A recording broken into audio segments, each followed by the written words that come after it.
Welcome back. This is video number 3, and as promised, I am going to give you some real live examples of different scenarios so that whether you're trying to build a list or whether you're trying to sell a product or whether you're trying to just brand yourself, different scenarios call for different setups and different types of campaigns.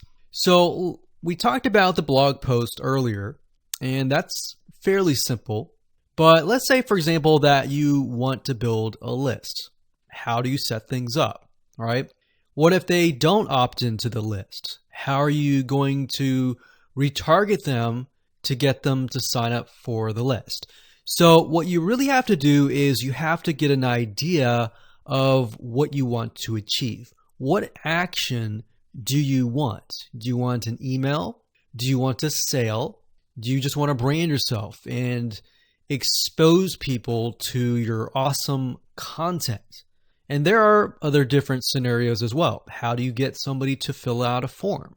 So how about we cover those right now? So let's do opt-in list. So let me jot this down so we don't forget. So we're going to cover next. So we covered blog post. We're going to cover email opt-in, a sale, and perhaps a branding. Yeah, blog post is actually branding. So branding. Now you could go further and show them ads of other related content as well. You could do that. But the goal here is to try to keep things simple. All right. We don't want to get too complex because, believe it or not, Facebook ads can get very, very complex. Funnels can grow and be extensive as possible, but let's keep the things simple. So we got a sale. Well, let's do perhaps a form. So you have to think, what is the intention or the goal? So the goal with an email opt-in is to get an email address. The goal of a sale is to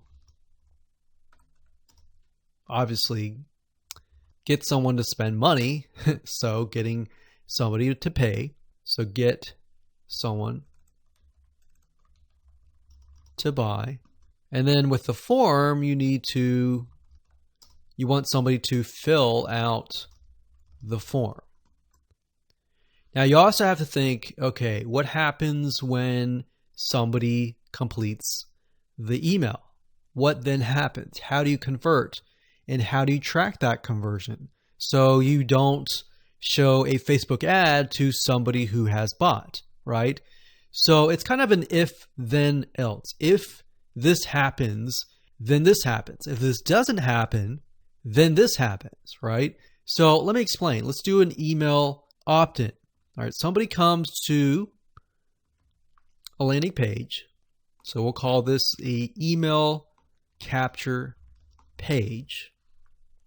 And then, of course, there's going to be a Facebook pixel on this email captured page. Now, I'm going to remove these because it's going to get a little bit longer. And I'm going to delete this. I'm going to actually copy this back, but we're going to move this over here. So if they fill out the email, what is after that? All right. What is after that? So after that, depending on how things are set up, if you got it set up with double opt-in confirmation, which means they have to check their email address and click the link and all that, and it goes to that page, or they fill in the email and it immediately directs them to the next page. Whatever the page is, we'll say page 2. This could be where the freebie is located. And you're going to need to have another Facebook pixel on that page, right? So if you think about it, the Facebook pixel needs to be on this page. Now, the only reason why we would want to show a Facebook ad is if they came to the email capture page, but they did not give us their email, right? In other words, if they did not fulfill the action, then you need to show a Facebook ad. If they did fulfill the action, you don't need to show the Facebook ad, unless, of course, you're selling a product. But like I said, let's keep it simple. So from this point, they either give us the email and then they land on this page. And this Facebook pixel will need to, we'll call it a conversion, and it will need to let us know if it actually converted. Now, if they did not, so we'll put over here,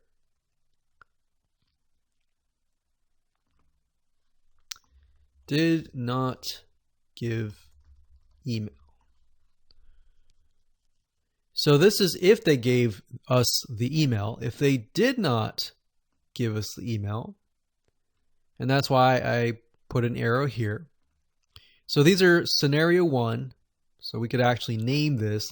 Let's name this scenario 1.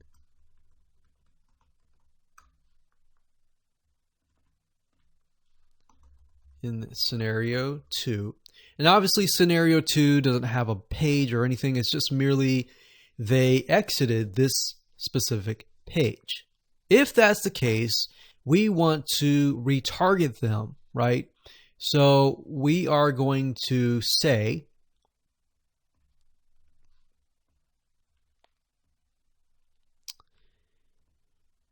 if they did not give us the email, then we're going to put them into a custom audience.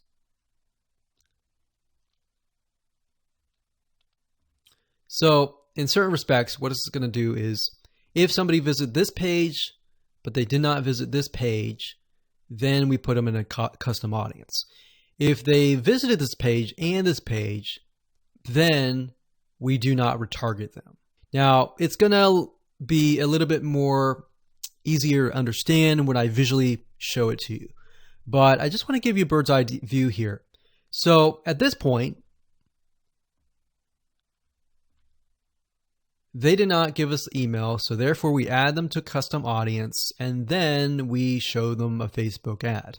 Now, we could add those who signed up into another custom audience as well. So let's say we want to build a list, and then we want to retarget them with a lot of great content or a product, for example, that we sell within the email. So different scenarios will require different setups. So that's one setup. That's an email setup.